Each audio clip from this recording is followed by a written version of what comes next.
Here to give us the details of what else is in store for the occasion is a journalist with more knowledge than most of the inner workings of Buckingham Palace. It's former royal correspondent Michael Cole. Thank you very much, Michael. So what else can we expect then from this Platinum Jubilee? Well, you know, we the British love a good party, and not just in good old Southend. It's going to be throughout the country. The Queen has said specifically that she wants her Platinum Jubilee to bring people, communities together. And there's every opportunity for that in June. The centrepiece is a 4-day weekend from the 2nd to the 5th of June. The centrepiece of that will be a service of thanksgiving for the reign of Her Majesty at St Paul's Cathedral. But she's urging people to have a Platinum Jubilee lunch, so it'll be street parties wherever you like.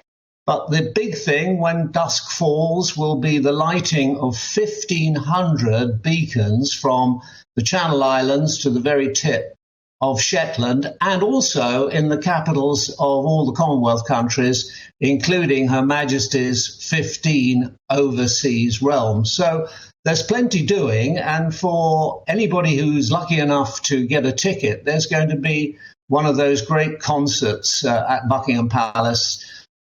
They haven't announced exactly who's going to be in it, but you can bet your life that anybody who is a star would feel that their twinkle power was increased if they were able to perform before the Queen at Buckingham Palace during that weekend.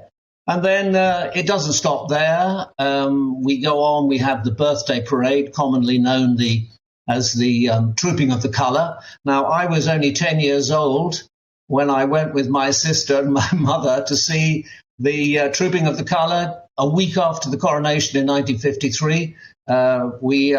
My mother bought us a cardboard and mirror periscope for 2 shillings. That's 10 pence. We didn't see a thing, but we were glad to be there. And I think many people will be out on the streets in the Mall showing their appreciation of a unique, a word which is often overused and misused, a unique reign. Indeed. Look, can I ask, I mean, I big royalist, anyone will know, of course, and I'm bang in favour of as many celebrations as possible as far as it comes to Her Majesty's. Who's paying for all of this?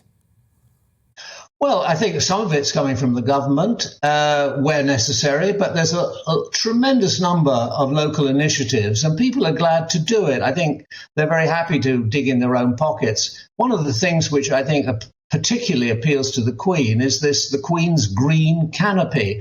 She's urging people to plant 60,000 trees throughout the land.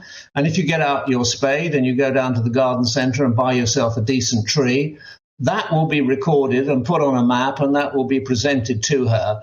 It's a really lovely idea, a green canopy throughout the country, and certainly there will be a few trees lost today. Let's put a few back. Well, indeed. And actually as well now, presumably, I don't know, you would know more than I, but is the Queen in a slightly better place now that Andrew has settled, I suppose, and she can maybe just focus more on the actual celebrations?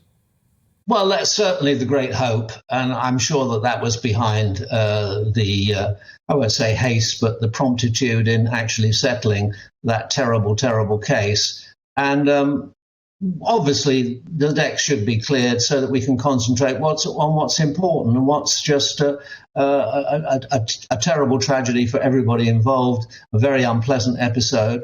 But it is something which I think in time can be put behind. Even today, there's a poll out which shows how popular Her Majesty the Queen is. You know, it's not a given. I mean, nobody's reigned for 70 years before. Nobody. Queen Victoria had 2 jubilees, the Golden Jubilee and the Diamond Jubilee, shortly before she died. And she'd been very unpopular in her reign at times, and there'd been 7 determined attempts to assassinate her. And on the Golden Jubilee, she wrote in her diary that a man had been running beside her carriage as it came up the Mall, shouting, "Long live the Queen, long live the Queen." It was the first time it ever occurred to her that she was popular. Her Majesty the Queen will be in no doubt how popular she is, the most popular member of the royal family.